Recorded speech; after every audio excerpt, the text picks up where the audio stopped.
Good morning po sa inyo mga kapatid. Pag-usapan natin ngayon, ito nga update po kay Gutesa na pinalagan ng NBI. Kasi naman, ayon nga, etong si ano kasi, si Mike Defensor, may pinagsasabi, di ba? Na binugbog daw, ganun-ganon. Pakita ko sa inyo yung video.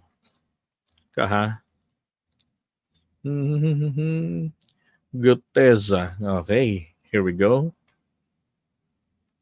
Eto. Gutesa sa ngayon.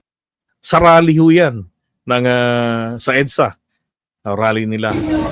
Wala sa akin yan, hindi ko siya alam. Hindi na siya pinoprotektahan. Illegally detained na siya. Illegally detained. Ang pamilya niya, ngayon lang araw tumakas. Kasi pinapalibutan na. Ngayong araw lang tumakas, pinapalibutan na. Ang tanong, paano mo nalaman yan? Matapos magsaldi ko na totoo yung sinabi ni Gutesa. Si Paul Estrada at yung asawa nabugbog dahil gusto na mag-witness. Ngayon dinala ng Chile. Ang sabi ng babae, binugbog daw. Si Paul Estrada. Naalala ko, bago magkaroon ng hearing nito nga nakaraan sa Blue Ribbon, pinag-uusapan, nabanggit niya ni Ping Lacson. I'm not sure if it was Ping Lacson. Ang sabi nga, si Paul Estrada, he joined with Saldico. Sabi ko, so nasa Spain din. Hindi naman nakapagtataka, amo niya yun eh. 'Di ba? Amo niya yun, ay natural. Papupuntahin yan doon ni Saldico para mamaya biglang maipit dito yun, ikanta siya. meron daw mga katungkulan yung mga nagbabantay. Ang sabi pa nga NBI. Paano kung lalabas kung ganito ang sitwasyon? Na ang mismong kalaban mo, Ulitin natin yung kwento niya. Tingnan nyo ha, utal-utali siya rito. Sabihin ako sa inyo si Gutesa sa ngayon, wala sa akin yan, hindi ko siya alam. Hindi na siya pinoprotektahan, illegally detained na siya. Illegally detained. Ang pamilya niya, ngayon lang araw tumakas. Kasi pinapalibutan na. Matapos magsaldi ko na totoo yung sinabi ni Gutesa. Si Paul Estrada at yung asawa nabugbog dahil gusto na mag-witness. Ngayon dinala ng Chile. Ang sabi ng babae, meron daw mga katungkulan yung mga nagbabantay. Ang sabi pa nga NBI. Paano kung lalabas kung ganito ang sitwasyon? Na ang mismong kalaban mo, ang puwersa ng armado ng estado ng gobyerno. Hindi ko sinasabi mo sa mga pulis. Sigurado ko mga pulis galit na rin sa nangyaring nakawan. Biglang segue no? Pero may mga ilang sangay o individual na gamit sila para patahimikin at kitilin itong ganitong pagsasalita sa katotohanan. Yun ang kwento niya na may nangyari doon kay Gutesa. Nabugbog si Paul Estrada at itinakas, binigyan ng fake passport para makapunta na ng Chile. Now, prior to that, etong Senator Amy Marcos, may chinichika rin, di ba? Nang sabi ko nga, sinasabotahe ni Amy ang Blue Ribbon Committee hearing ni Lacson. Ito yung chinika niya ron. Siya yung unang-unang ko naglabas ng kwentong ganyan eh. Not what's gonna happen. Parang meron silang isang script na ako muna. Tapos, kayo naman sa TV program. Pagkatapos naman yan, ikaw doon sa rally para mag-spark ang public sympathy towards Gutesa. Para dumami tayo sa EDSA. Because they were anticipating na dadami yung mga tao, magiging milyon-milyon. Ang mangyayari ngayon, magre-recant ang mga testigo. Panoorin ninyo, sigurado ako dyan. Isa-isa yan, na biglang babaliktad. Dahil premature, tinakot ang pamilya, at halos tinutukan ang asawa at anak. Sino yun? Alam na ninyo kung sino yung pinakamatindi ang testimonya. Kasi pinakamabigat ang Baka Rex, baka silang Mike ang gumulpe. kanyang testimonya.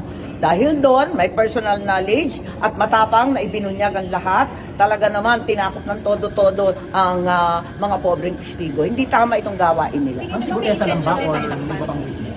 Sorry? Intention po ba ng pagtakutan doon sa mga Syempre, klarong-klaro talaga. At alam naman namin na may iba pang mga testigo na pinipigilan na magsalita at ayaw kumbidahin. Ma'am, to clarify, si Sa palagay ko, kahit ano pang mag-recant dyan, kahit ano pang mangyari, kahit si Gutesa man at yung iba pang Marines ay magbaliktaran. Di ba sinisiraan na siya, naumpisahan na, napeke daw, yung nag-notarize, nag-falsify daw, kung ano-ano ang sinasabi. Oh, yun lang naman yung issue roon. Totoo naman eh. Nag-react yung korte, nagsalita na yung korte doon. Di ba? Pero, sabi nga ni Senator Ping Lacson, as far as the Blue Ribbon Committee is concerned, valid yung testimonya ni Gutesa. At ipapadala nila yon sa ICI. Ngayon, ang ICI ang bahala ng mag-investigate. Hindi, sabi ng ICI, hindi po pwede kasi gamitin yun. Hindi verified yun. Oh. Ganon nila iniipit ang gobyerno. Walang ebidensyang kalakip, hindi mabe-verify yung kanilang information, yung bintang nila, pero kailangang umakto ng gobyerno at maiipit ang gobyerno sa technicalities ng justice system natin. At kapag ka naipit, hindi makakagalaw. Naipit eh. 'Di ba? Sabihin nila ngayon, inupuan na. Wala naman naniniwala na sa inyo. Linilin lang ninyo ang sambayan ng Pilipino. Ulo, yung sa kanya, sinabi niya sa... Ipinasa pa sa ibang tao. Eh, no? Pero ang Pilipino, hindi na po magpapaloko. Tama, kaya nga hindi kayo dumadami sa EDSA eh. Yung pamilya na tinakot ay dito. Ang tanong, pupunta kaya siya sa EDSA, magmamalasakit magpakita ron? Si Kiko Barsaga, nagpakita na. Oh. Tanga rin yung reporter, nagtanong eh, bakit po kayo nandito? Ha? Diyan lang yung bahay ko eh. Ay, nako. Gutesa, kay Bert or ni Gutesa. O basta, yun na yun. Abangan na lang ang susunod Pwede na ba yun? kabanata. Basta? So, nakita na siya, ma'am. Ha? Si Gutesa nakita na. Basta, oo. Basta alam ko na magbabaliktaran ang mga testigo. Asahan ninyo. Tinakot ng tinakot. Paano mo Tapos nalaman? yung mga gustong magsalita pa ay itinago o talagang sinabihan na huwag nang magsalita. Pero ang buong kapulungan, Yan yung sinasabi ni ni Saldico bago siya lumabas, 'di ba? Na sinabihan ako ni Speaker Martin Romualdez na stay out of the country and you will be taken care of. 'Di ba? Tapos sinawagan pa raw siya, pagka tumanta ka, pag nagsalita ka, I will shoot you. Pwede kaming mag-hire ng tao habang nasa kulungan ka. I-rub out ka. Isusyukti ka doon. Di ba? Yun yung mga sumunod na kabanata na tinutukoy ni Amy. Punta tayo sa isa pang susunod na kabanata. At yung assertions ni Gutesa, Eto na, si Tikia, ang PR ng mga Duterte. parang nagja-jive. Pero hindi mo naman kaagad makoconclude na natatanggap yung 56B. Diba? So, Parang nagja-jive. Bakit po binabanggit niya ito sa may maleta? Kasi nga, walang nagtutugma doon. Sabi nga, walang corroborative story doon sa kwento ni Gutesa na nagdi-deliver sila, ganito karaming maleta. Di ba? Wala. Ang nangyari, pagkatapos niyan lumabas at nagkwento noon ng ganyan sa Blue Ribbon Committee hearing, same day, lumabas yung mga kasamahan niya at nagsabing walang ganyang nangyari. Dalawa yun. Sworn statement yun. Diba? Na-block agad doon si Gutesa. Ang problema, hindi rin naman siya, siguro hindi na bahagi ng trabaho ni Gutesa ang may follow-up pa. Baka ang bayad pa, isahan lang. Pupunta ka doon, magbablock propaganda. Diba? Kasi ang kapansin-pansin eh. Diba? Binasa niya yung kanyang script. Remember? Binasa ni Gutesa. Pagbasa niya, nabanggit niya, humihingi siya ng proteksyon, 'di ba? Humihingi siya ng proteksyon mula sa sa witness sa WPP. Kalaunan nung kausap na siya nila Bato, wala nang script, natural na usapan na lang, lumabas ang yabang. Hindi ko kailangan ng proteksyon. Dahil meron siyang peng-peng. 'Di ba? So maliwanag talaga si Marcoleta talagang sinita siya. Bakit nawawala ka sabihin mo? Alam mo, pagka ganun yung boss mo sa scripting, makakatakot namang sumunod pa eh. Di ba? Ako man ang ganun na papaisahan, ayoko na, tama na tong kontrata natin. Terminate na natin ito. Nakakatakot eh. Para kang sasakpan ni Marcoleta eh. Oh. Ito pa, tuloy. So ako, kaya nga ang panawagan ko, sana buuin. Yung isang bagsakan, At saka yung picture Oh, ginawa naman, isang bagsakan. Kaya, napanood niyo ba yung isang bagsakang video ni Saldico, nilabas niya kagabi? Walang iya, yung first two, pinagduktong niya lang eh. Yan nga sabi ko, nung in-upload ko, mukhang kinapos na. Di ba? Kinapos na ng script, kaya itinodo na. Yung first two versions, first two videos yung na installment, buo na. Hindi wala rin bago. Di ba? Walang pasabog. Utot ang meron. po, malito lang eh. Oo, asan yun naman? Mukhang may Tapos pinaglalaroan ko pa. AI lang yan. Sabi ko, AI lang yan. Yung iba naman makukulit na BBM vloggers, ginawa ng AI. Nagbebenta siya ng tambutso. Umamin. Di ba? May mga AI. Ito parang si Harry Roque lang ito na upos dahil sa stress. Yan. At tinakwil pa nung anak. sale price pa yung isa eh. oo, di ba? So pero pag Kung nakita nasan mo si yung Guteza, bakit lahat hindi alam kung nasaan din siya? si Gutesa, Eto na. siguro alam ni Yuse kung nasan si Gutesa. At saka, Yun. Yun ang propaganda. Di ba? Dito ngayon, sisimulan ang kwento na si Gutesa ay hawak ng gobyerno para pigilin sa pagsasalita. Corroborating doon sa naunang statement ni Senator Amy. Bakit naman sa akin bibintang? Baka kayo may alam. Ay, Total, hindi, kayo hindi naman ko alam yata kasi. may kakilala Hindi, dyan. ikaw ang nasa gobyerno eh. Pero teka lang, sino ba nag-present sa kanila? Ay, hindi kaalyado ko alam nyo kung sino nag-present sa nag-present. kanila. Please do not accuse Hindi ko me. nag-present dyan. Baka kaalyado nyo nag-present Ay, dyan. hindi. Ay, yan ang propaganda. Pero mo ang assertion mo, ako kasama. Ay, ba't mo hinahanap? Hindi ba? Hindi ba? Ang tinarget niya si Atty. Claire, o hindi patola yan. O di, tinapatan siya. Sa akin, baka alam mo. Alam mo, pag ikaw ang estado, Okay. never mind. Well, let's- I respect this show. I do not want to go to the gutter. So, don't start kasi. Let's You're putting Excuse something to me. But you are representing government. But still, bakit ko malalaman? Hindi ako nag-present dyan. Bakit mo sa akin You can ipapaturo sa akin always na say malamang it alam in a ko? very nice way But without you don't have insulting to people. start. Oh, Hindi naman siya ininsulto di ba? Gusto mo palang, hindi, pikon kasi si Malutikia. Naalala niyo yung dati, yung mga BBM vloggers na pinaglaruan siya noon, ginawa siyang baboy. Yung ilong niya nilagyan ng ilong ng baboy. Dinimanda niya yung mga yon. Parang hanggang ngayon yata ongoing yun. So, mga taga BBM youth ang dinimanda niya. Yung mga kabataan, napikon siya doon. Parang, kabilang parang sila Benji Contreras. Yan yun. Ganyang kapikon. Kaya ang niya, makikipagbakbakan siya, but you have to respect her. Kaya kapag pinatulan siya, feeling niya, hindi siya nirespeto. Hindi naman siya binastos ni Kaya tanong nga sa kanya, ba't ako hanapan mo? You don't have to Excuse start. me. Excuse me. Ano You po? don't have to start. Excuse me. Diba? Kaya po, ang karugtong naman po niyan ay ito ng kwento ni tag dito. Nito ni Mike Defensor, yung plinay natin kanina, na hinahana, na mayroon daw siyang update kay Gutesa. Na si Gutesa ay wala daw sa kanya, hawak daw ng gobyerno, bla bla bla. Diba? Para saan na naman? To create public outrage. Ang mali kasi nila, sana pinapunta nila si Marcoleta, si Gutesa sa DOJ.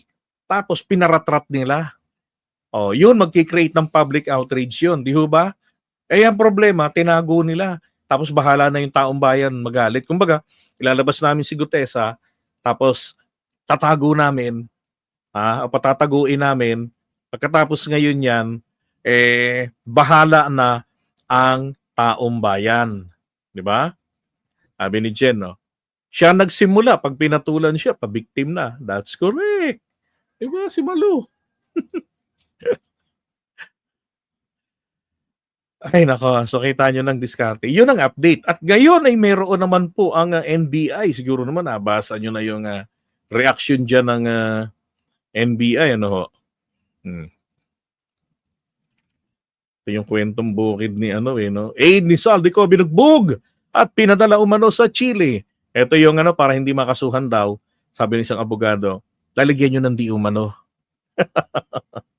Hindi ho ang kaso sa intention eh. Di ba? Kung sinabi ang isang maling bagay, di ba? Yun ang tinitignan doon. Ano intention mo? Hindi yung wordings ang titignan na. Hindi naman po ako ng gano'n, lagyan ko naman ng di umano. Nagtatanong po ako, hindi gano'n. Ito ngayon ang reaction ng NBI. Kagabi rin, lumabas ito. O kahapon. Sabi rito ng NBI, ayan o. This statement is issued to clarify and correct the misleading allegations made by Mike Defensor regarding araw po rito sa panggugulpi at unlawful detention at yung patagong papatakas to kina John Paul o dinapagdala kina John Paul Estrada doon sa Chile.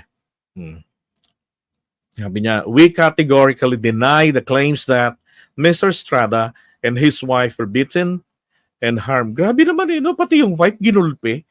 Para sobra naman ang...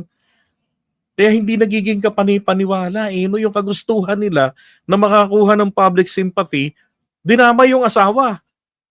Parang ang labo naman nun. Pati yung asawa, yung babae, gugulpihin. Buti hindi pa nila ginawa ng kwentong ni-rape yung asawa, no ho? Ginulpi lang. Oh. Pero tumakas, posible talagang tumakas. Tatakas sa tatakas yan. Sangkot eh. 'Di ba? Sila yung mga bagman ni Mike ni Saldico not Mike ni Saldico. Sabi niya that they were unlawfully held by NBI personnel and they were provided with fake passports or flown out of the country to prevent testimony. And these allegations are unfounded, unsupported by evidence, and purely speculative. No complaint, report, or medical record showing that Mr. Estrada and his wife suffered physical harm. There is no record of their custody under the NBI. Sabihin naman nila, natural, hindi nyo ire-record. Okay, fine. Hindi ire-record ng NBI. Pero dahil po sa mga sinabi nito ni Mike Defensor, nasa kanya po yung burden of proof. Dahil yung pagkukwento niya, as if he knows everything about what happened and what's happening. 'Di ba? To Gutesa and kina do sa kanyang aid. Yan kina John Paul Estrada. And we categorically we have formally coordinated with the Bureau of Immigration and we are currently awaiting their response on the matter. Sabi niya, so nakipag-coordinate na kami, hinihintay ka na lang namin yung resulta mula sa BI. And then we categorically condemn any false, malicious, or unverified statements intended to undermine the credibility and integrity of our institution. We reaffirm our commitment to transparency, due process, and the rule of law. The Bureau remains fully open to any formal investigations and welcome any legitimate inquiry to establish the truth. Yun ang tanong, mag-i-investigate ba talaga itong mga itong mga nagkukwento ng ganyan? Diba? Yun naman ang gusto nila eh. Tingnan nyo look at the timing. Sinabi yan, kwentong yan, sa panahon ng ikalawang araw ng kanilang nilalangaw na rally. We call on Mr. Defensor to prevent verifiable evidence, not hearsay, should he persist in making these accusations. Kasuhan nyo. Hindi pwedeng ganyan NBI. Kasuhan nyo makakahiya naman kayo pag di nyo kinasuhan si Mike Defensor. Institusyon ng gobyerno, sisiraan niya ng ganyan. Aba, kasuhan nyo. Diba? As per our communication, Mr. Defensor gave his assurance that he will submit material evidence in support of his claims, and we expect him to honor this commitment. Should the evidence to warrant the Bureau shall proceed with the appropriate investigative actions. Sabi niya, kung yung ebidensya na yun, lilitaw doon na kailangan ng NBI na mag-imbestiga, gagawin namin. Sabi niya. Absent any credible proof, these allegations remain unfounded, cannot be given weight, and may even lead to prosecution for its malicious intent to undermine the credibility and integrity of the Bureau. Yun ang dapat. Sampahan ng kaso. Sasabihin ni Amy, ginigipit ang hindi ka alyado. O ano ngayon, kasuhan nyo pa rin. Diba? Ba't kayo susunod? Ba't kayo matatakot sa salita ni Amy? Sabi ko nga, ngayon pa lang, walang hiya ang boboto uli kay Amy. Taksil sa bayan. Diba?